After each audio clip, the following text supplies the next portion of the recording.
In the cramped aisle of a nearly full flight out of Atlanta, the woman's voice cut through the steady hum of the air vents like a snapped rubber band, and every head nearby turned even if they pretended they did not, and Nia felt her phone vibrate in her hoodie pocket with another payment reminder notification that she could not afford to open right now, and her iced Starbucks cup sat sweating in the seat pocket like it was nervous too. And the mother standing over her pointed down at Nia's row with a tight smile that did not reach her eyes, and she said, "You need to move, my child should not have to sit there." And Nia looked at the window seat she had paid extra for with points and grit, and she looked at the little boy clutching an iPad with a cracked screen, and she looked at the mother's manicured hand gripping the seat back like ownership, and she felt that familiar hot pressure behind her eyes that always came when she had to decide whether to swallow herself to keep the peace. Nia had been awake since 4:30 that morning in Cleveland, not because she wanted to be productive, but because her body had gotten used to anxiety as an alarm clock, and the first thing she did was check her bank account in the dim light of her kitchen, the kind of kitchen that came with thin cabinets and a landlord who said that's just how old buildings are, and the numbers made her stomach drop the same way they always did now, small and embarrassing. And she put her phone face down, like it had insulted her. She moved quietly so she would not wake her mother, who had been sleeping on the pull-out couch for 3 months just until she got on her feet, which had turned into a quiet, complicated thing neither of them knew how to name without making it worse, and Nia made instant oatmeal in a chipped bowl and ate it standing by the sink because sitting made her thoughts too loud. The flight to Denver was for work, technically, even though it did not feel like work the way she used to picture work when she was younger. She was a patient care coordinator at a mid-sized clinic, and she had begged her manager to let her attend a training for a new scheduling system because it came with a small per diem and a travel stipend and the kind of line on a resume that might mean a better job later, and she needed later to look different than now.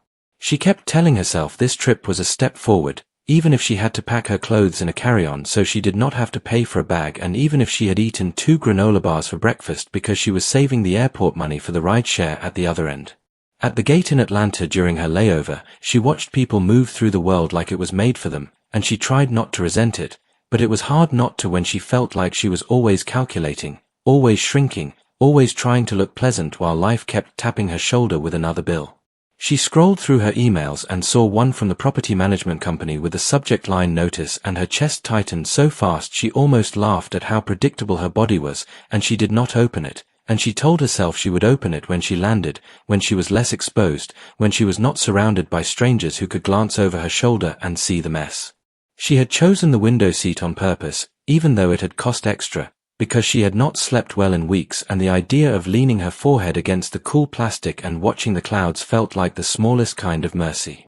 She had boarded early, slipped into her row, and put her headphones on before anyone could talk to her, the way she had learned to do on public transportation when she was tired of being asked for things she did not have to give. She looked out at the tarmac and tried to imagine herself as the kind of person who traveled without bracing for impact. That was when the mother arrived with her son and stopped in the aisle like the space itself belonged to her. She was white, maybe late 30s, wearing a matching athleisure set and a smartwatch, her hair pulled back tight enough to look painful, and she smiled in that customer service way people sometimes used when they were about to be rude and wanted to pretend it was reasonable. The boy looked about 7, small for his age, with a backpack covered in stickers, and he avoided eye contact the way kids did when they could sense tension but did not have words for it. "Excuse me," the mother said, leaning in. "He gets motion sick. He needs the window." Nia paused her music and lifted one ear cup. "I'm sorry, I picked this seat," she said, keeping her voice calm, the way she had practiced in staff meetings when older co-workers interrupted her. "Your seat should be on your boarding pass." The mother laughed a little, like Nia had told a cute joke. "It's not that serious," she said, and her tone sharpened. "You can just switch with him. It's for a child." Nia's first instinct was to give in, because giving in was faster than standing your ground, and she had spent years learning that the world rewarded black women for being agreeable and punished them for being firm. But she thought about the extra money she did not have, and she thought about her mother on that couch at home, and she thought about the email she had not opened, and something in her pulled tight. "I understand," she said, choosing her words carefully. "But I paid for this seat. I'm sorry." The mother's smile slipped, and her eyes ran over Nia in a quick assessment that felt like a hand reaching into her personal space. "Wow," she said quietly, but loud enough for the people in the row across to hear. Unbelievable. Nia felt heat rise up her neck, and she kept her hands folded in her lap, like if she moved too much it would be used against her. There are other window seats, she said, not arguing, just stating a fact. There aren't, the mother snapped, and then she leaned closer. You don't need it. You're alone. My child is a child. It was the "you don't need it" that did it, that casual dismissal of her as a person with needs, and Nia felt that old, familiar tug, the one that came from years of being told, directly and indirectly, to make herself smaller. She glanced down at her phone, still vibrating with reminders and stress, and for a second she wanted to disappear into the seat, let the plane take off without her. The mother said, raising her voice now, move. Don't make this a thing. The aisle had gotten quiet in that way public spaces got quiet when people sensed conflict and wanted to watch without being seen watching. A man across the aisle pretended to adjust his bag but angled his face toward them. Someone behind them cleared their throat. Nia could feel all of it like static on her skin. I'm not trying to make it anything, Nia said, still soft, but steady. I just want to sit in the seat I chose. The mother's face tightened, and she shook her head like Nia was the one being unreasonable. Of course, she said, dripping with sarcasm. Of course you do. That was when the flight attendant appeared, a woman in her 50s with a neat bun and kind eyes that had seen every version of human behavior in a metal tube and did not scare easy.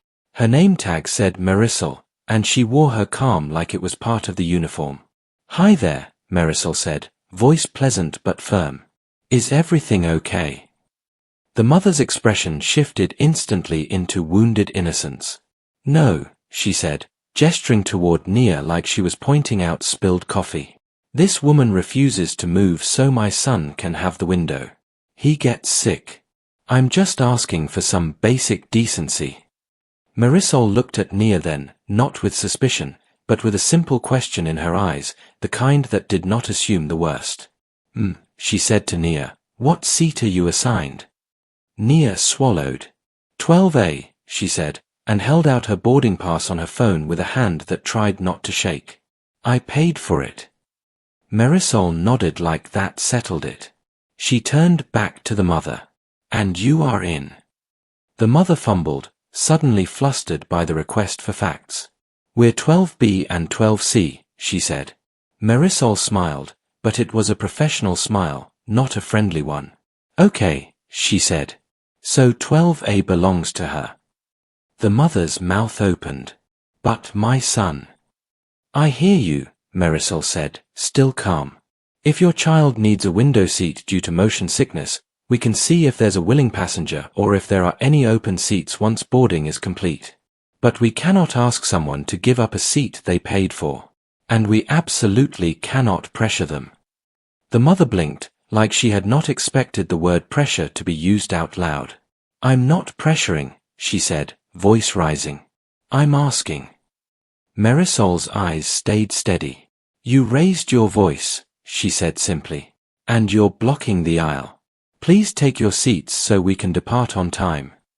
Nia felt a strange rush in her chest, not triumph, but relief, like someone had finally said what she had been trying to say without getting labeled difficult.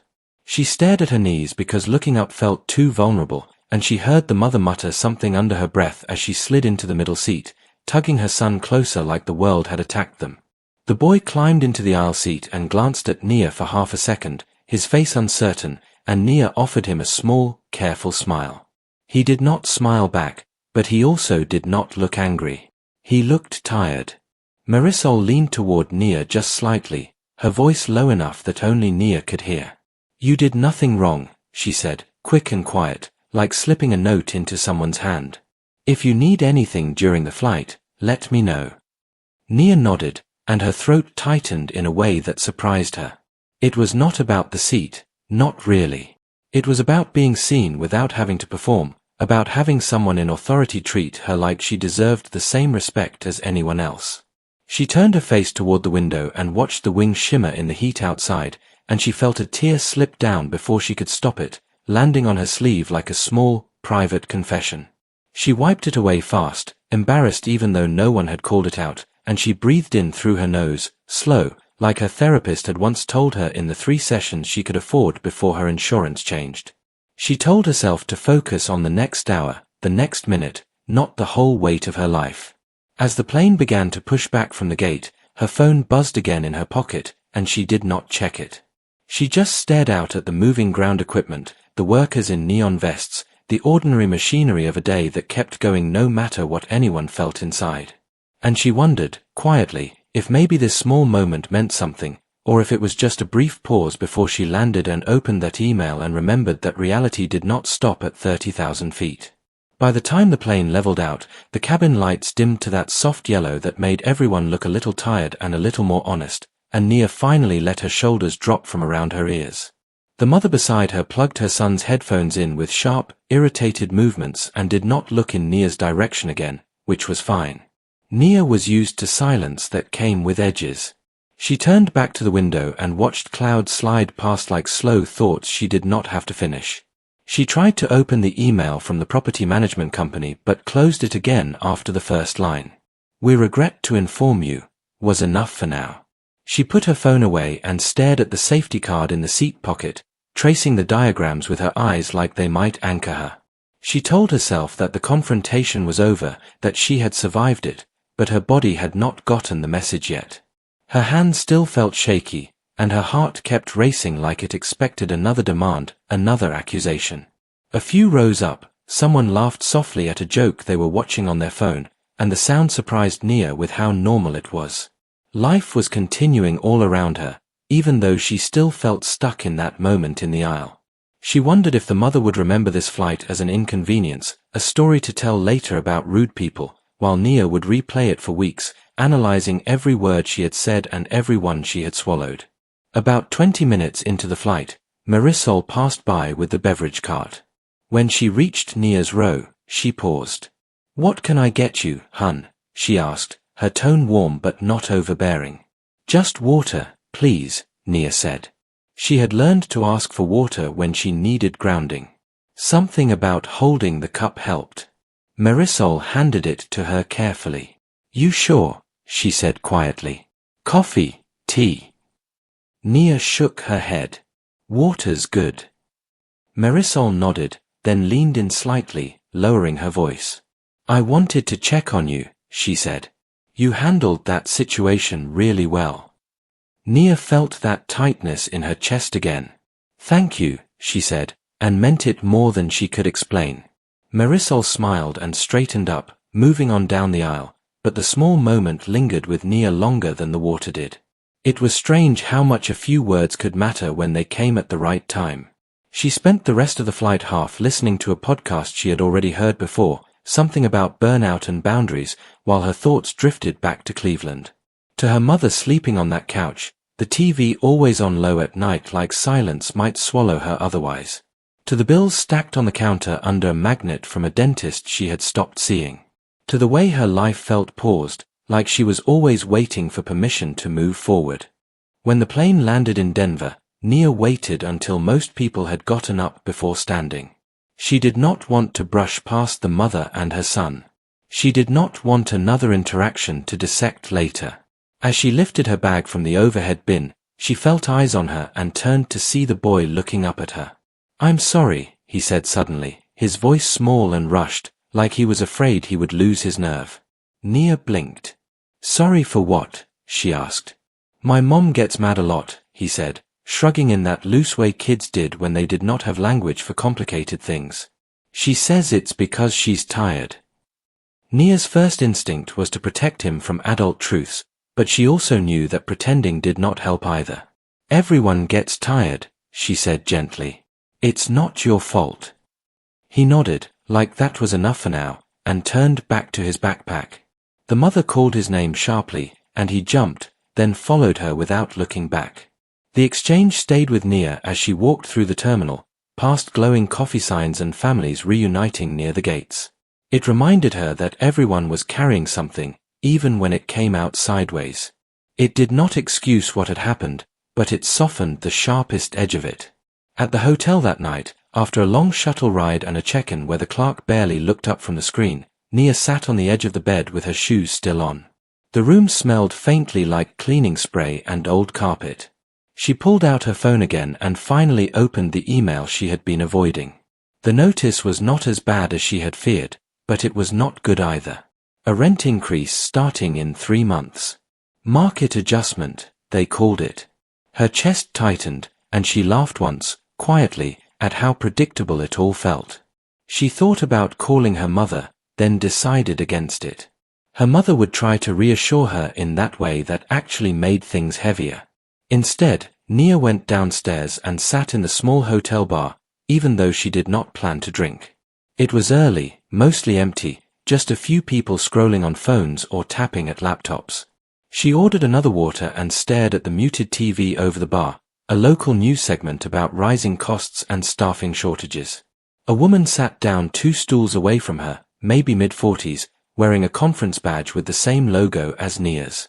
She glanced over and smiled. "You here for the training too?" she asked. "Yeah," Nia said.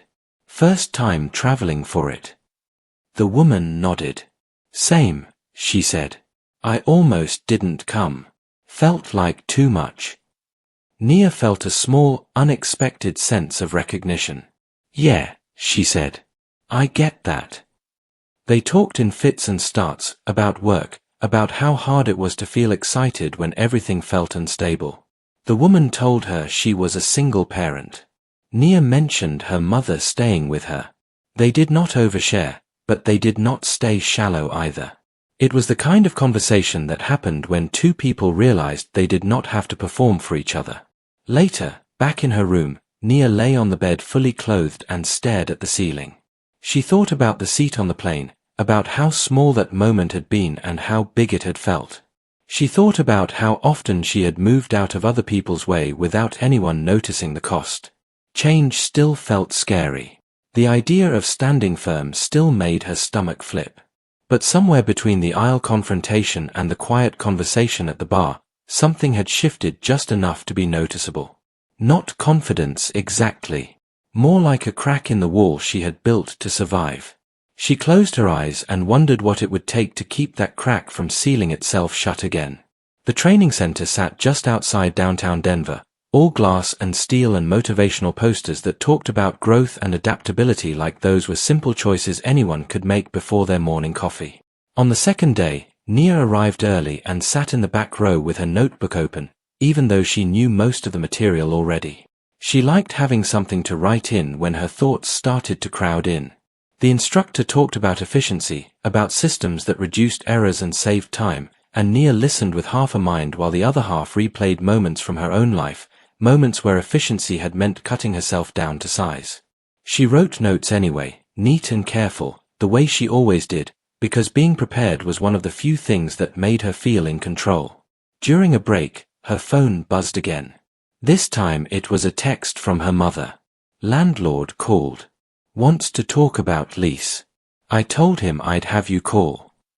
Nia stared at the message until the words blurred. Her throat tightened, and she felt that familiar pull to fix everything immediately, even though she was hundreds of miles away and sitting in a room full of strangers who all looked calm and capable. She typed back, "I'll call tonight," then slipped her phone into her bag like it might burn her. The rest of the day passed slowly.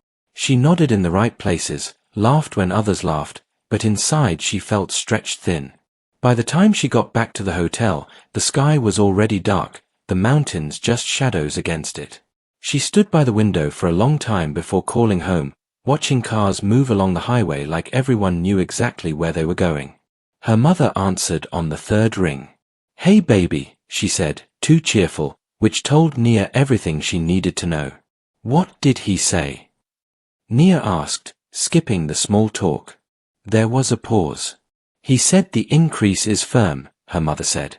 "But he might give us a little time if you sign a longer lease." Nia closed her eyes. "A longer lease how long?"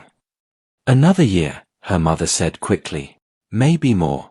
He said it'd show stability." Stability. The word felt heavy. Nia pictured another year of overtime she did not want, another year of pretending she was fine, another year of telling herself she would figure it out later.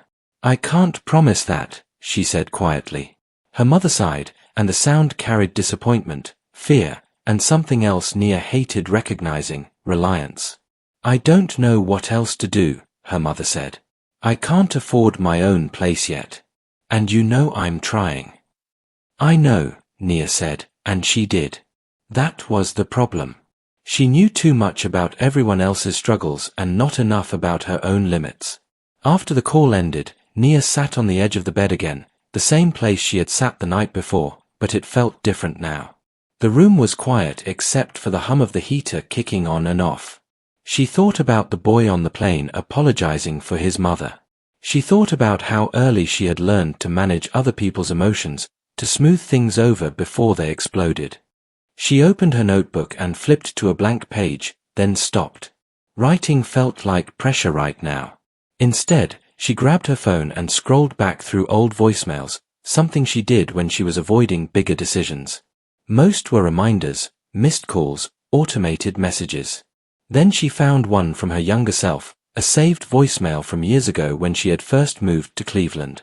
"You're scared," the voice said, her own voice, lighter, less tired. "But you're doing it anyway. Don't forget why." Nia listened to it twice, then a third time. She did not remember recording it, but she remembered the feeling. The mix of fear and excitement. The belief that struggle was temporary, not permanent. The next morning, during the final session of training, the instructor asked for volunteers to role-play a difficult conversation with a patient. The room went quiet. People avoided eye contact. Nia felt her heart start to race before she could talk herself out of it, and then her hand was halfway up. She surprised herself. The role-play was awkward and imperfect, but she held her ground when the patient pushed back. She did not apologize for policy. She explained it clearly. When it was over, the instructor nodded. "That was solid," he said. "Clear and respectful." A few people glanced back at her with new interest, like they had not noticed her before. Nia felt a strange mix of pride and discomfort. Being seen still felt risky. Later that afternoon, her manager pulled her aside. "I've been watching you this week," she said. "You have a calm way of handling tension. We might need someone like that for a new lead position opening up." The words landed softly, not like a promise, but like a possibility. Nia thanked her and tried not to build it up too much in her head. She had learned how dangerous hope could be if you let it run too far ahead. That night, back in her room, Nia called her mother again. Her voice shook, but she did not stop herself. "I need to talk about boundaries," she said. "About how long we can keep doing this." There was silence on the other end, long and uncomfortable. Then her mother said, "Are you saying you want me to leave?" "I'm saying I can't be the only plan," Nia said, tears sliding down her face without warning. "I love you, but I'm drowning." The truth hung between them, heavy and real. It was the hardest thing she had said out loud in years. When the call ended, Nia felt exhausted and lighter at the same time, like she had been holding her breath and did not realize it. She lay back on the bed and stared at the ceiling again, but this time she noticed the tiny crack running along the paint, imperfect but still holding. She did not know how things would turn out. She still had bills, uncertainty, fear. But she also knew this was the moment things could not go back to how they were. When Nia flew back to Cleveland, the city looked the same from the air, gray and familiar, Lake Erie flat and cold beneath the clouds. Nothing dramatic had changed while she was gone. The bills were still there. The rent increase was still coming. Her mother was still sleeping on the pull-out couch with the TV murmuring through the night. But something inside Nia had shifted just enough that she noticed the difference as soon as she unlocked her apartment door. Her mother was at the kitchen table when she came in, folding laundry that did not belong to her, trying to be useful in a way that made Nia's chest ache. They hugged, a little stiff at first, then longer. Neither of them mentioned the hard conversation yet. They put the kettle on. They talked about the flight, about Denver, about how cold it had been. Ordinary things. The kind of things people used when they were still deciding how much truth the moment could hold. That evening, they sat on opposite ends of the couch, the same couch that had become a symbol of everything complicated between them. Nia took a breath and said, "I've been thinking more about what we talked about." Her mother nodded slowly. "Me too." They did not solve everything that night. There was no neat plan, no sudden answer. But they talked honestly, without rushing to make each other feel better. Her mother admitted she had been scared to start over. Nia admitted she had been scared to say no. They agreed on something small and practical. Her mother would meet with a housing counselor through a local community center. Nia would help, but she would not carry it alone. It was not perfect. It was just possible. The next week at work, Nia went back to her routine. Phones ringing. Patients frustrated. Schedules packed too tight. But she noticed herself responding differently. When a coworker interrupted her in a meeting, she gently finished her point instead of trailing off. When a patient raised their voice, she stayed steady without shrinking. No one applauded. No one made a speech about growth. The world did not stop to acknowledge it. But she felt it. A few days later, her manager called her into her office. "The lead position I mentioned," she said, leaning back in her chair. "It's not finalized yet. But I'd like you to apply." Nia nodded, keeping her face neutral, even as her heart picked up speed. "Okay," she said. "I will." That night, she sat at her small kitchen table with her laptop open, updating her resume. She almost closed it out of habit, that old instinct to stop herself before she wanted too much. Instead, she kept going. She listed the training, the skills, the things she usually downplayed. It felt uncomfortable, like wearing a coat that was a little too new, but she stayed with it. The email came a few weeks later. Not an offer. Not yet. But an interview. A real one. Around the same time, her mother came home one afternoon with a pamphlet folded carefully in her purse. "I met with someone today," she said, trying to sound casual. "They have a waiting list, but it's a start." Nia smiled, small and real. "That's good," she said. Life did not suddenly get easier. Some days, Nia still woke up with that familiar tightness in her chest. Some nights, she lay awake listening to the city outside her window, wondering how close she was to the edge. But now, when the anxiety came, it did not feel like the whole story. It felt like one part of it. One morning, on her way to work, she stopped at a coffee shop she usually passed without thinking. The line was long. The barista looked tired. When Nia reached the counter, the card reader froze. "Of course," Nia muttered, half laughing. The woman behind her sighed loudly. Old reflexes kicked in. Nia almost stepped aside. Instead, she waited. The machine rebooted. The barista smiled in relief. "Thanks for your patience," she said. "No problem," Nia said, and she meant it. She carried her coffee out into the cold air and took a sip as she walked. It tasted the same as always. Nothing special. But she felt steady, present, like she was occupying her own space without apology. On the bus, she caught her reflection in the window. Tired eyes. A face that had learned things the hard way. She thought about that moment on the plane, about how close she had come to giving up her seat just to keep the peace. She thought about how many times she had done that in her life, in ways that were quieter but heavier. She did not feel angry anymore. She felt clear. Later that night, she sat on the couch beside her mother, both of them watching a rerun they barely paid attention to. Her phone buzzed with another reminder, another responsibility. She looked at it, then set it down. It could wait a few minutes. Nia leaned back and let herself breathe. She did not know exactly where she would be in a year. She did not know if the new job would come through, or how long it would take for her mother to find her own place. But she knew this. She had learned that staying quiet was not the same as being kind. That taking up space did not make her selfish. That sometimes the smallest wins were the ones that changed the direction of your life. And as the screen flickered in front of her and the city hummed outside, she wondered how many other people were sitting with similar thoughts, carrying similar weight, learning in small, imperfect ways how to choose themselves.